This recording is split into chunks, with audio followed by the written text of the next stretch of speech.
안녕하세요. 미국 주식 템베거 뮤지텐입니다. 오늘의 영상에서 레버리지 투자의 장단점과 레버리지 투자 어떻게 해야 하나, 마지막으로 뮤지텐식 미국 3배 레버리지 듀얼 모멘텀 투자 백테스트 결과에 대해서 영상을 찍어봤습니다. 영상 시작하겠습니다.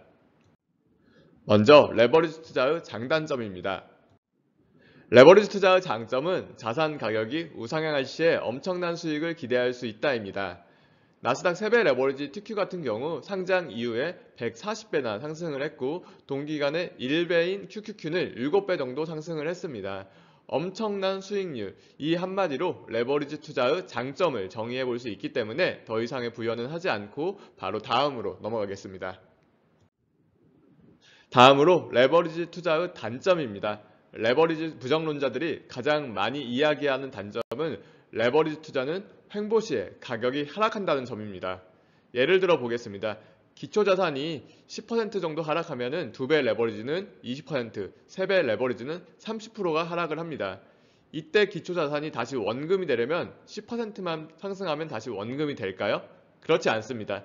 약 11% 정도가 상승을 해야 원금이 됩니다. 100이 10% 하락해서 90이 됐다면 90이 다시 10% 상승하면 99가 되지 100이 되지 못합니다.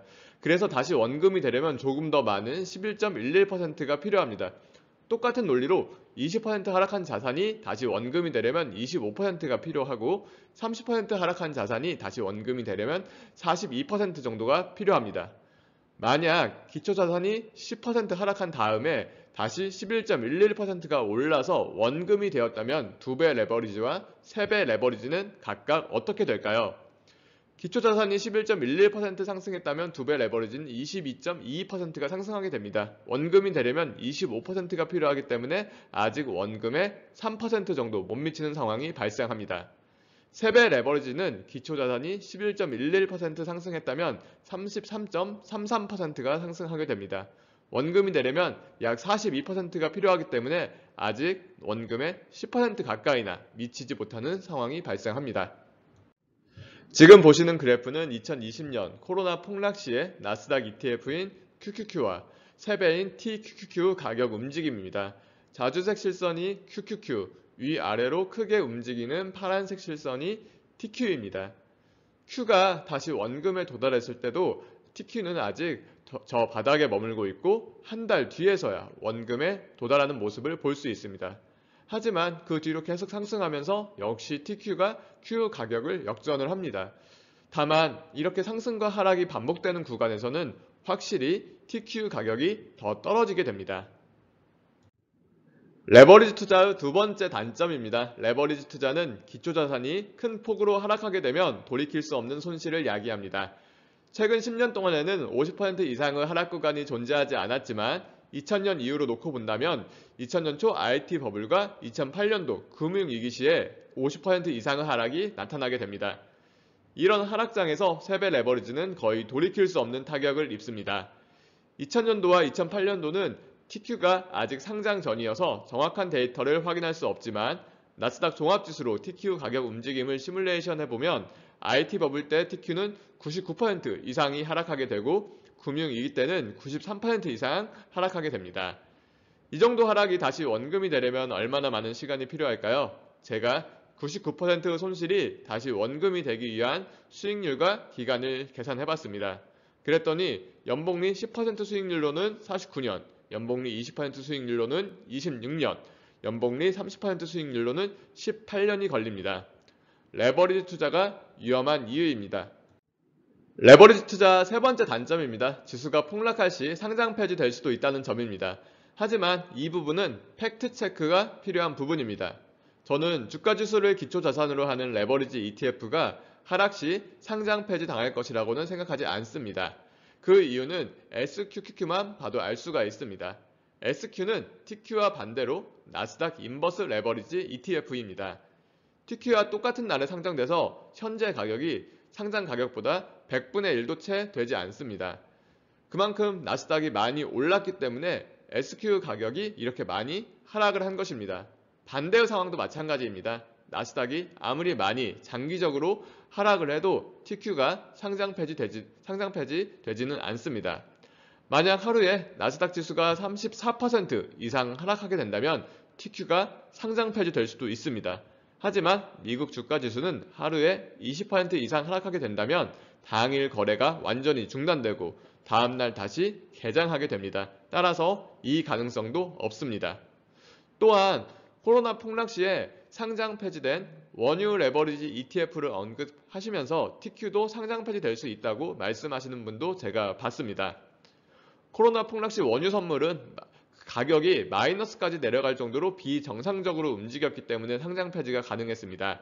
기본적으로 주가 지수는 그러한 가격 움직임을 가져갈 수 없는 구조이기 때문에 TQ 같은 지수 추종 레버리지 ETF가 상장 폐지될 가능성은 없다고 보는 게 합리적입니다. 빠른 말이 경주에서 늘 이기거나 강한 자가 전투에서 늘 이기는 것은 아니지만 그쪽에 돈을 거는 게 맞습니다.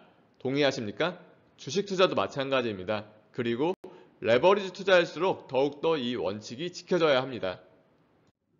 2장 레버리지 투자 강한 주식에 올라타라. 대부분의 투자 방법은 추세 투자와 역추세 투자로 나눌 수가 있습니다. 추세 투자란 현재의 추세가 유지될 것이라고 가정하고 투자하는 투자 방법입니다. 역추세 투자란 추세 투자와 반대로 현재의 추세가 역전될 것이라고 가정하고 투자하는 방법입니다. 추세 투자 아래 그래프를 보시면 저점에서 올라가는 구간에는 바이를 하고 다시 떨어지는 구간에는 셀을 합니다. 그래프를 보시면 아시겠지만 추세 투자는 추세 구간에서 수익을 얻고 횡보 구간에서는 손해를 봅니다. 반대로 역추세 투자는 추세 구간에서는 상대적으로 손해를 보지만 횡보 구간에서는 수익을 얻습니다. 주식은 추세와 횡보의 연속인데 우리는 왜 강한 주식에 올라타는 추세 투자를 해야 할까요? 왜 레버리지 투자일수록 더욱더 추세 투자를 해야 할까요? 그 이유는 그래프 오른쪽 부분에 나와 있습니다. 장기 하락 국면에 접어들 경우 추세 투자자들은 어깨에서 팔고 관망을 합니다. 그들은 이 하락이 어디까지인지 예측을 하지 않습니다. 그냥 추세가 사라졌기 때문에 포지션을 청산을 합니다. 하지만 역추세 투자자들은 우측 어깨 부근에서 추세가 반전될 것이라고 기대하며 매수를 합니다. 그런데 이 하락이 반전이 일어나지 않고 추세가 몇 달, 1년 연속 이어지는 장기 하락이라면 어떻게 될까요? 역추세 투자자는 아무리 분할 매수를 하더라도 몇 달 또는 1년 연속 이어지는 장기 하락장에 너무나 큰 손해를 보고 맙니다. 따라서 레버리지 투자의 장점인 수익은 살리고 단점인 장기 하락을 돌이킬 수 없는 손실을 최소화하는 투자 방법은 추세 투자 방법이라고 할 수 있겠습니다. 그렇다면 우리가 구체적으로 어떻게 추세가 있다, 없다를 판단할지에 대한 정확한 기준이 필요합니다. 바로 듀얼 모멘텀 투자 전략이란 책에서 이 기준을 제시해주고 있습니다. 지금 할 수 있다 퀀트 투자라는 유튜브 채널을 운영하시는 강한국 작가님께서 번역하신 책입니다. 이 책에서는 굉장히 심플하고 논리적이면서 파워풀한 추세 매매 전략을 제시하고 있습니다. 먼저 두 개의 주식형 자산을 선택을 합니다. 책에서는 미국 주식과 미국 외 글로벌 주식을 선택을 했습니다. 그리고 이 두 개의 자산 중에서 최근 1년 수익률이 높은 자산을 고릅니다. 이렇게 고른 자산과 다시 채권과 최근 1년 수익률을 비교하여 더 최근 수익률이 좋은 자산에 최종적으로 투자를 하고 이 과정을 매월 초 반복합니다. 먼저 두 개의 자산을 비교하여 더 우위에 있는 자산을 선택하는 부분은 상대 모멘텀이라고 하고 상대 모멘텀에 의해 선택된 자산이라도 채권 수익률이라는 절대적 기준치보다 수익률이 높아야 한다는 부분은 절대 모멘텀이라고 표현합니다. 상대 모멘텀과 절대 모멘텀을 이용해서 투자하기 때문에 듀얼 모멘텀 투자 전략인 것입니다. 책에 따르면 이 듀얼 모멘텀 투자 전략대로 지난 1974년부터 2013년까지 투자했다면 연환산 수익률은 17%, 전고점 대비 최대 하락은 마이너스 17%를 기록했습니다. 동기간 주식 70%, 채권 30% 포트폴리오로 자금을 운영했다면 연수익률은 9.8%, 최대 하락은 45%를 기록했습니다. 그럼 이 듀얼 모멘텀 전략을 활용해서 3배 레버리지 투자를 해보면 어떻게 될까요? 지금부터 본격적으로 리즈텐식 미국 상장 3배 레버리지 ETF 듀얼 모멘텀 전략을 소개하겠습니다. 먼저 투자 준비물입니다. 나스닥 3배 레버리지인 TQQQ, 이머징 3배 레버리지인 EDC, 미국 장기채 3배 레버리지 TMF입니다. TQQ는 상장 이후 140배 이상 성장하였지만 나머지 두 개는 추세적 상승은 없는 그런 ETF입니다. 전략을 공개하겠습니다. 월 초에 TQ, EDC, TMF 중에 최근 수익률이 가장 높은 ETF에 투자하는 것입니다. 오리지널 듀얼 모멘텀에서는 토너먼트 방법으로 펀드를 선정했다면 이렇게 3개를 동시에 링 위에 올려놓고 강자를 선택한다면 보다 빠르고 직관적으로 ETF를 선정할 수 있으면서도 그 의미가 크게 훼손되지가 않습니다. 이런 간단한 투자 방법으로 지난 시간 동안 투자했다면 어떻게 되었을까요? 백테스트 결과를 바로 확인해 보도록 하겠습니다. 일단 가정을 말씀드리면 매월 시초가에 매매했다는 가정이고 별도의 수수료나 슬리피지, 환율 등은 고려되지 않은 순수 매매 수익률입니다. 백테스트는 2011년도부터 2021년도 말까지 11년 동안 진행을 했습니다. 먼저 테스트 기간 TQ 평균 수익률은 63%, EDC는 2%, TMF는 18%를 기록했습니다. 듀얼 모멘텀 투자 전략은 46% 연평균 수익률을 기록했습니다. 이 표에는 안 나와 있지만 TQ, EDC, TMF를 똑같이 3분의 1로 구성하여 포트폴리오를 만들었다면 동기간 약 30% 수익률을 기록하는 것에 비해 연평균 46%는 훨씬 좋은 수치입니다. 연도별로 살펴보면 한국뿐만 아니라 글로벌 주식이 모두 횡보했던 2015년과 16년은 마이너스를 기록했지만 나머지 9년은 전부 플러스로 수익이 마감이 되었습니다. 오른쪽 누적 수익 그래프를 살펴보겠습니다. 2020년도 코로나 하락 때도 거의 하락을 하지 않으면서 안정적으로 운영이 된 것을 눈으로 확인할 수가 있습니다.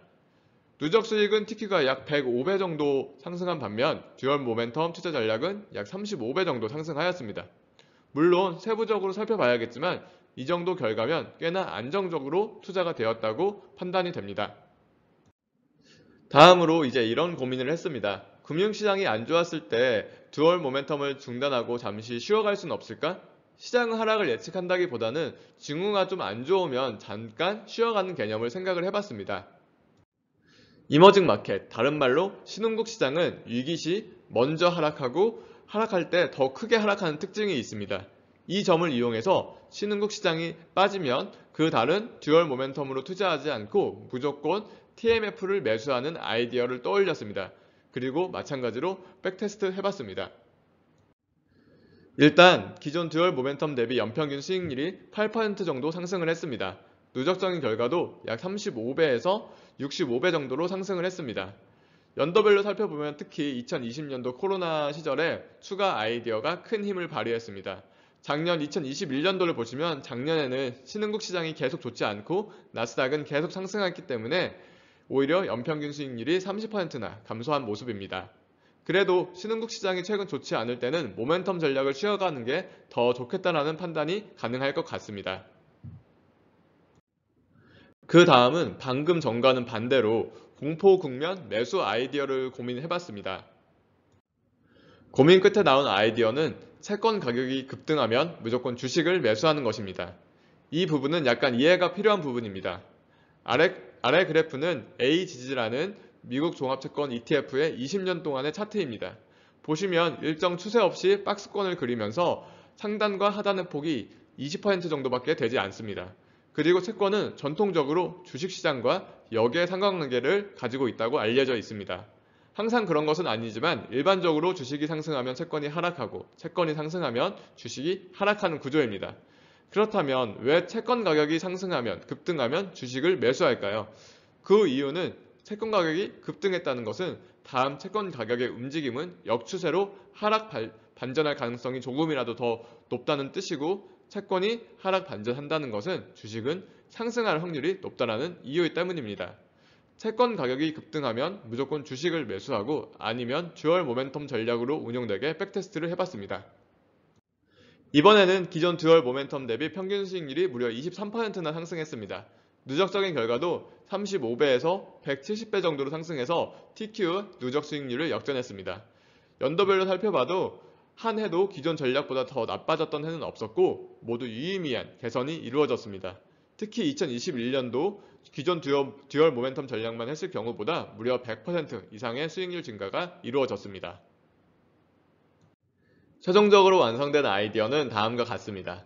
매월 초 채권 가격을 살펴봐서 급등하면 무조건 주식을 매수하고 그게 아니라면 신흥국 시장을 살펴봐서 신흥국 시장이 나빠지면 무조건 TMF를 매수하고 신흥국 시장도 이제 별일이 없으면은 듀얼 모멘텀으로 매수를 한다. 바로 백테스트 결과를 보시죠. 기존 듀얼 모멘텀 대비 평균 수익률이 34%나 상승해 80%에 다다랐습니다. 누적적인 결과도 약 35배에서 310배 정도로 상승했습니다. 연도별로 보셔도 모든 해에서 이제 플러스로 수익이 마감되었습니다. 시장 대비 성과가 가장 부진했던 2013년도, 그리고 성과가 제일 좋은 2020년도만 월별로 어떤 펀드를 선택했는지 구체적으로 살펴보도록 하겠습니다. 먼저 시장 대비 성과가 부진했던 2013년도입니다. 2013년도에는 모든 달에 듀얼 모멘텀에 의해서 펀드가 선택되었습니다. 1월 달에는 EDC에 투자가 되어서 마이너스 3.4% 하락, 2월 달에 포지션 유지되면서 EDC 마이너스 9% 하락, 3월 달에도 EDC 포지션 유지 마이너스 2.9% 하락, 4월 달에 이제 TQ가 가격이 올라오게 되면서 4월 달 TQ로 매수 전환하면서 6% 상승, 5월 달에는 TMF가 매수되면서 마이너스 21% 하락, 6월 달에 다시 또 TQ가 가격이 올라오면서 TQ로 포지션 변경하고 마이너스 6% 하락. 6개월 동안 열심히 투자했지만 결과적으로 마이너스 40%에 육박하는 손해만 입고 있습니다. 동기간 TQ가 약 20% 정도 상승을 했기 때문에 당시 투자자라면 상대적으로 엄청난 소외감을 느꼈을 것이 분명합니다. 이후에는 TQ 모멘텀이 강하게 확인이 되면서 계속해서 TQ를 보유하면서 결국 한 해 수익률은 19%로 마무리되게 됩니다. 가장 큰 수익을 기록한 2020년을 살펴보겠습니다. 1월 달에는 TQ가 매수되면서 7% 수익, 2월 달에는 이머징 하락에 따른 TMF 매수가 발동되면서 22% 상승, 3월 달도 마찬가지로 이머징 하락에 따른 TMF 유지로 16% 상승, 4월 달에는 채권 급등으로 인해서 주식 매수가 발동하면서 EDC 매수로 21% 상승. 참고로 채권 급등 시에 매수하는 주식은 최근 하락폭이 더 큰 주식을 매수하게끔 되어 있습니다. 5월 달은 다시 듀얼 모멘텀이 발동되면서 TMF로 마이너스 9%, 6월 달 포지션 유지되면서 플러스 1%. 결과적으로 5, 6월 달도 주식의 상승률이 좋았으나 앞선 2, 3월 달에 주식 하락폭이 너무나 컸기 때문에 아직도 듀얼 모멘텀은 채권으로 잡아서 다소 아쉽기는 합니다. 7월 달부터 9월 달까지는 채권 급등에 의해서 많이 떨어진 주식을 매수하면서 EDC의 포지션이 유지됩니다. 10월 달은 다시 이머징 하락으로 인한 TMF로 마이너스 7%, 11월 달, 12월 달은 듀얼 모멘텀에 의해서 각각 EDC로 30%, 22% 수익을 기록을 합니다. 결과적으로 놓고 보면은 뭔가 딱딱 맞아 떨어지지는 않았지만 그래도 하락을 피하고 상승할 때는 모멘텀으로 따라 붙었기 때문에 연 220%라는 수익이 기록이 되었습니다. 간단한 통계 몇 개를 더 보여드리도록 하겠습니다. 전체 132개월 동안 TQ가 44%로 가장 많이 선택이 되었고요. TMF, EDC 순이었습니다. 최장 연속 손익, 그리고 월 최고 이익, 월 최고 손실은 천천히 살펴보시기 바랍니다. 전체적으로 여러분이 이 결과를 보실 때 연평균 80%가 올랐기 때문에 앞으로도 약 80%를 기대하고 투자하시면 절대 안 됩니다. 우리가 이 백테스트를 보고 기대할 수 있는 것은 경향성입니다. 이러한 투자가 뭔가 딱딱 맞아 떨어지지는 않지만 그래도 크게 잘못된 방향으로 가지 않는 경향성을 확인한다 정도의 의미를 가지시는 게 좋을 것 같습니다. 어찌 보면 듀얼 모멘텀이라는 전략이 너무도 단순하고 간단하기 때문에 시장 상황에 딱딱 맞아 떨어지는 것 자체가 더 이상할지도 모릅니다. 제가 세부적인 기준을 말씀드리지 않은 신흥국 시장의 위기나 채권 급등 신호도 그 기준이 듀얼 모멘텀 수익률 비교만큼이나 간단하지만 이 역시 세부 기준 자체가 과체적의 의심에는 벗어날 수 없습니다. 따라서 이런 기준들을 가지고 투자하는 게 조금이라도 더 안전하게 투자할 수 있는 방향성을 띈다 정도로 의미를 부여하시면 좋을 것 같습니다. 그럼 오늘 영상은 이 정도로 마치고 다음 영상에서는 구체적인 매매 방법 그리고 멘탈 관리 등에 대해서 추가적으로 더 말씀을 드리도록 하겠습니다. 모두 끝까지 영상 시청해주셔서 감사합니다.